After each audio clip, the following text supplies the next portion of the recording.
والصلاة والسلام على سيد المرسلين محمد وعلى آله وأصحابه أجمعين.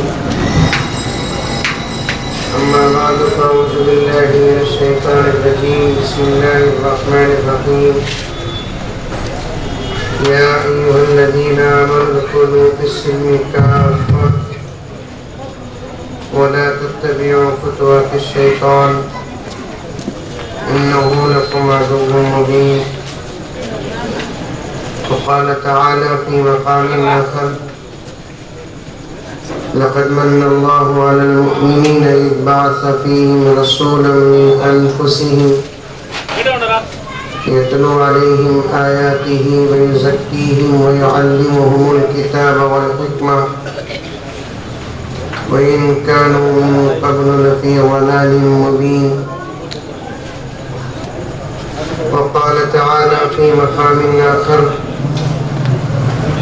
ألم نشرح لك صدرك ووضعنا عنك وزرك الذي أنقض ظهرك ورفعنا لك ذكرك. صدق الله مولانا العظيم. اللهم صل على سيدنا نبينا مولانا محمد وبارك وسلم. اللهم صل على محمد بعدد أوراق الأشجار وبعدد أقطار الأمطار وبعدد دواب البرار والبحار وعلى آله وصحبه وبارك وسلم. اللهم صل على محمد كما هو أهله ومستحقه. نفس نفس پہ برکتیں، قدم قدم پہ رحمتیں. نفس نفس پہ برکتیں، قدم قدم پہ رحمتیں. جہاں جہاں سے وہ شفیع آسیاں گزر گیا. جہاں نظر نہیں پڑی وہاں ہے رات آج تک. وہیں وہیں سفر ہوئی جہاں جہاں گزر گیا.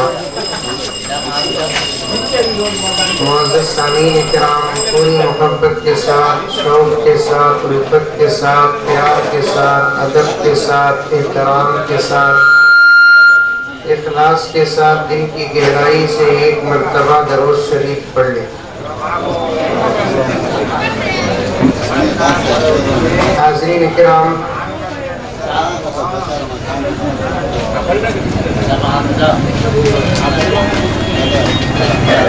الحمدللہ یہ ہماری اور آپ کی دوسری ملاقات ہے. گزشتہ سال آپ حضرات کی خدمت میں آنے کا موقع ملا. سیرت کے عنوان پر ذمہ داروں کی توجہ ہے، ان کی محبتیں ہیں کہ اس مرتبہ بھی آپ حضرات کی خدمت میں حاضر ہوا ہوں. اور بالخصوص میرے والد محترم بھی تشریف لائے. اور آپ حضرات جانتے ہیں کہ ہم لوگ بنگلور سے آئے. جانتے نہیں جانتے؟ ہم لوگ کہاں آنے ہیں؟ بنگلور سے. بولیے. یہ بات ہے کہ نہ میری آواز آپ تک جا رہی ہے نہ آپ کی آواز میرے تک آ رہی ہے. بنگلور سے آئے ہیں. بنگلور سے آپ کے گاؤں کی جو مسافت ہے تقریباً 350 کلومیٹر، 10-15 کلومیٹر آگے پیچھے ہو سکتے. 350 کلومیٹر کا سفر طے کر کے ہم لوگ اتنا نہیں تھکے. جلسہ شروع ہو کر 10-15 منٹ میں مائک تھکا ہے.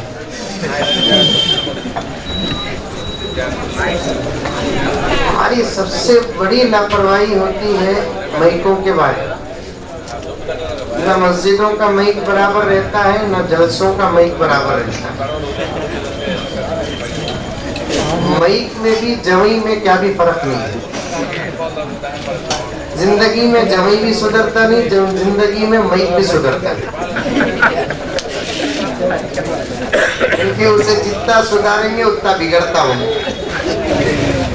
یہی حال ہمارے مائکوں کا ہے. یہی اگر فلمی گانوں کا کوئی اسٹیج ہوتا یا سیاسی پروگرام کا کوئی اسٹیج ہوتا تو اس کا مائک اتنا شاندار رہتا کہ روئے تو بھی گانا گائے سکا دکھتا. اب ہمارا مئی کیسا ہے, ہمیں پڑھے تو بھی شاید مولانا کو اتنے لمبے سفر میں کانکی درد ہے, کار میں روئی نہیں جلسے میں رو رہی.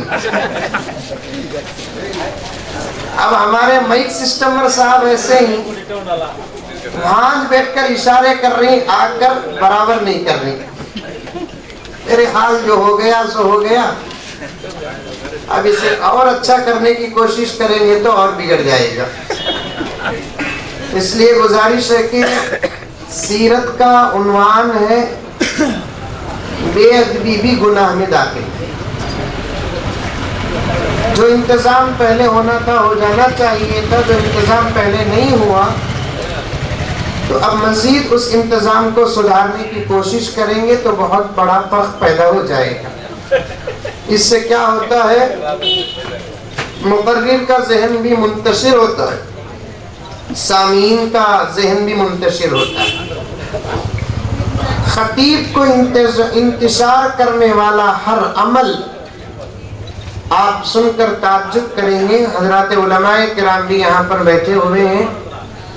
ابھی ناظم جلسہ سے میرا تعارف ہوا, وہ جس مدرسے میں پڑھے الحمدللہ اسی مدرسے میں میں بھی پڑھا ہوں. ان کے جو اساتذہ ہیں وہی میرے اساتذہ بھی ہیں, اور میں گزشتہ مرتبہ بھی اس بات کو پیش کیا اور عرض کیا. اس پوری کارروائی کے روح رواں حضرت حافظ عبد المالک صاحب, عبد السبحان صاحب ہے, کیا نام ہے مجھے معلوم نہیں, حسین صاحب دامہ اقبالہ, حضرت والا جس استاد پاک استاد محترم کے پاس قرآن پاک حفظ کیے, اسی استاد محترم کے پاس میں نے بھی قرآن پاک حفظ کیا.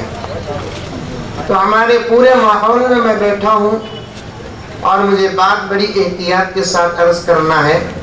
ایک مسئلہ غور سے سنیں آپ. خطیب کو منتشر کرنے والا ہر عمل اللہ کے نزدیک بہت بڑا گناہ ہوتا ہے. اسی لیے جمعے کے مسائل میں آتا ہے, خطیب صاحب جب منبر پر چڑھ جائے, اردو خطبہ ہو یا عربی خطبہ, سامعین کو پوری توجہ کے ساتھ خطیب کو دیکھتے بھی رہنا اور خطیب کا خطبہ بھی سننا. فقہاء نے لکھا ہے خطیب کا خطبہ سمجھ میں آئے یا نہ سمجھ میں آئے, دونوں صورتوں میں توجہ خطیب کی جانب رہے. بعض علاقوں میں عربی میں خطبہ دیتے ہیں. حضرات حجاج کرام جانتے ہیں جب وہ حج کو جاتے ہیں, جمعہ آتا ہے حرمین شریفین میں, تو دنیا کے تمام مذاہب کے حضرات حجاج, دنیا کے تمام ممالک کے حضرات حجاج کرام تشریف لاتے ہیں, لیکن وہاں جو خطبہ ہوتا ہے وہ صرف عربی خطبہ ہوتا ہے.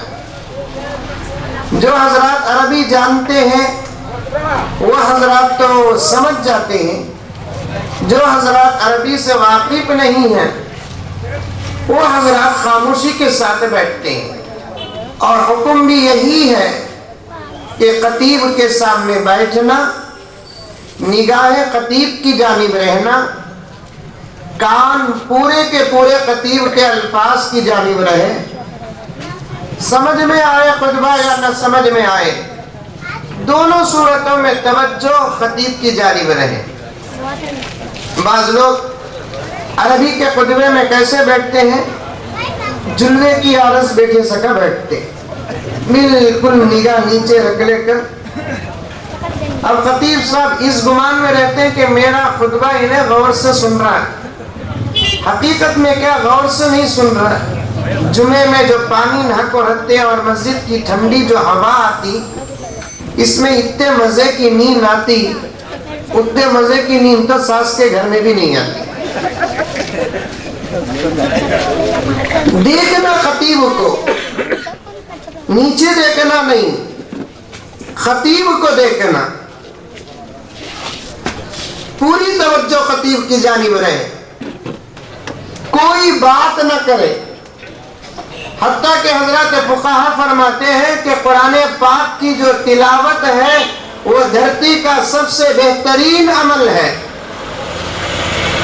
قرآن کا پڑھنا، قرآن کا پڑھانا، اس سے بہتر عمل کوئی نہیں ہے۔ حدیث پاک میں آتا ہے کہ جو اللہ کا بندہ قرآن پڑھتا ہے، اللہ تعالیٰ آسمانوں میں ملائکہ کے بیچ اس قرآن پڑھنے والے بندے پر فخر فرماتے ہیں۔ جو اللہ کا بندہ قرآن پڑھتا ہے، اللہ تبارک و تعالیٰ کی پوری توجہ اس بندے پر ہو جاتی ہے۔ سرور کائنات صلی اللہ علیہ وسلم نے ارشاد فرمایا، ایک اللہ کا بندہ اللہ سے دعا کر رہا ہے۔ دعا معلوم کسے بولتے؟ اللہ کے پاس مانگنے کو کہتے ہیں اصطلاح میں دعا۔ آج ہم لوگ دعا سے بھی بہت دور، دعا نہیں کرتے ہم لوگ۔ پوری دعا کی ذمہ داری علماء کے حوالے، ائمہ کے حوالے، اولیاء کے حوالے کر دیتے ہیں، اور اپنے ذہنوں میں یہ بات بسا لیے ہے کہ ہماری اللہ نہیں سنتا، ہماری دعا اللہ قبول نہیں کرتا۔ امام غزالی رحمت اللہ علیہ فرماتے ہیں، جو آدمی یہ سوچتا ہے کہ میری دعا کو اللہ قبول نہیں کرتا، وہ بہت بڑا گنہگار ہے۔ اللہ تعالیٰ نے یہ نہیں کہا کہ میں نیک لوگوں ہی کی دعا کو قبول کروں گا، بلکہ اللہ تعالیٰ فرماتے ہیں جو صدق دل کے ساتھ مجھ سے مانگے گا، وہ مسلمان تو مسلمان، اگر غیر مسلم بھی ہے تو میں اسے عطا کروں گا۔ حضرت موسیٰ علیہ السلام کے زمانے میں ایک مندر کا پجاری تھا جو 400 سال تک پتھر کی پوجا کرتا تھا۔ آپ جانتے ہیں پتھروں کی عبادت کتنا بڑا گناہ ہے۔ بھلا پتھر خدا کیسے بن سکتے ہیں؟ خالق کیسے بن سکتے ہیں؟ مالک کیسے بن سکتے ہیں؟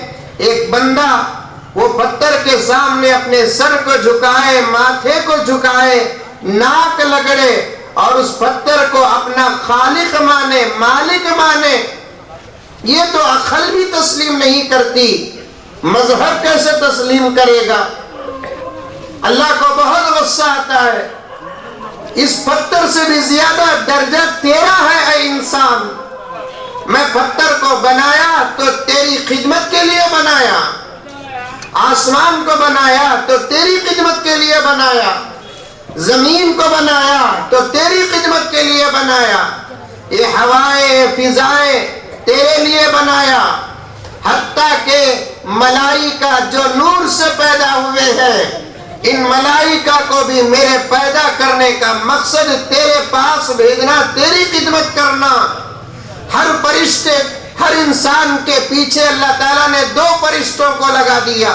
کبھی آپ نے گوڈور اور نلور، آندھرا پردیش اور تلنگانہ یا ہندوستان یا دوسرے ممالک کے حضرات علماء سے یہ سنا کہ اللہ تعالیٰ نے انسانوں کو حکم دیا کہ تم فرشتوں کی نگہداشت کرو؟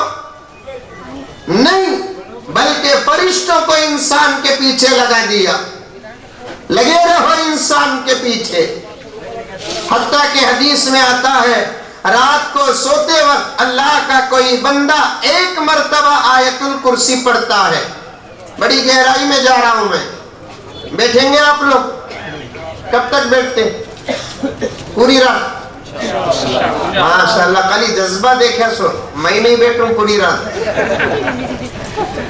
مجھے تو فوراً حیدرآباد جانا ہے۔ اسی لیے گزشتہ مرتبہ بعد میں تھا بیان میرا۔ بعد میں بیان کرنے والوں کا بڑا فائدہ ہوتا ہے، اس لیے کہ انلیمیٹڈ ٹاک ٹائم، وہ کب تک چاہے تب تک بات کر سکتے۔ پہلے بات کرنے والے ہمیشہ اس خطرے میں رہتے ہیں کہ میرے بعد بھی مقررین ہیں، اور اس مرتبہ میں پہلے اس لیے بٹھا دیا گیا کہ تمہارے بعد مقررین بھی ہیں اور تم کو سفر میں جانا بھی ہے۔ لیکن بات بڑی گہرائی کے ساتھ پیش کر رہا ہوں میں، جہاں سے بات کو شروع کیا انشاءاللہ تعالی وہاں تک آ جاؤں گا۔ حدیث میں آتا ہے کہ رات کو سوتے وقت اللہ کے رسول صلی اللہ علیہ وسلم نے کیا فرمایا؟ وضو کر کے سوو، تسبیحات پڑھ کر سوو، آیت الکرسی پڑھ کر سوو، درود پڑھ کر سوو، دائنی کروٹ سوو۔ یہ ایسے سونے کا طریقہ ہے جس سے دنیا کا بھی فائدہ ہوتا ہے اور آخرت کا بھی فائدہ ہوتا ہے۔ اتنا بڑا مجمع بیٹھا ہوا ہے، حضرات علماء کرام کے علاوہ میں میرے نوجوان دوستوں سے پوچھتا ہوں، زندگی بھر سو رہے ہیں ہم، بتاؤ کہ کبھی رات کو وضو کر کر سونے کی سعادت بھی ہمیں نصیب ہوئی؟ ڈاکٹر کہا صبح اٹھتے ہیں تو برش استعمال کرو، رات کو سوتے ہیں تو برش استعمال کر کے سو، اس لیے کہ اگر رات کو تم برش استعمال نہیں کرو گے تو دن بھر تم نے جو کھایا اس کے ذرات تمہارے دانتوں کے بیچ میں رہتے ہیں، جس کی وجہ سے ایک وقت گزرنے کے بعد وہ ذرات سڑ جاتے ہیں اور ہر سڑی ہوئی چیز میں کیڑے پیدا ہو جاتے ہیں اور تمہارے دانتوں میں بھی کیڑے اور سڑان اور ٹٹان پیدا ہو جائیں گے۔ ایک کام کرو کہ تم روزانہ رات کو سوتے وقت برش استعمال کر کے سو، تو ڈاکٹر کی بات پہ محمد کا غلام عمل کرتا ہے لیکن دعویٰ محمد کی غلامی کا کرتا ہے، لیکن اللہ کے رسول نے آج سے 1450 سال پہلے صحابہ کے ذریعے سے اپنی امت کو یہ پیغام پہنچایا کہ رات کو وضو کر کے سو جاؤ، بستر پہ موت آ جائے تو آ جائے، وضو کی حالت میں جو سوتا ہے اور اس کی موت بستر پہ واقع ہوتی ہے، کل قیامت میں اللہ تعالیٰ اسے شہیدوں کے ساتھ اٹھائیں گے۔ ایک چھوٹا سا عمل وضو، چھوٹا عمل وضو، غسل سے بھی چھوٹا عمل، اتنا چھوٹا عمل لیکن ہم اس کے پابند نہیں۔ پھر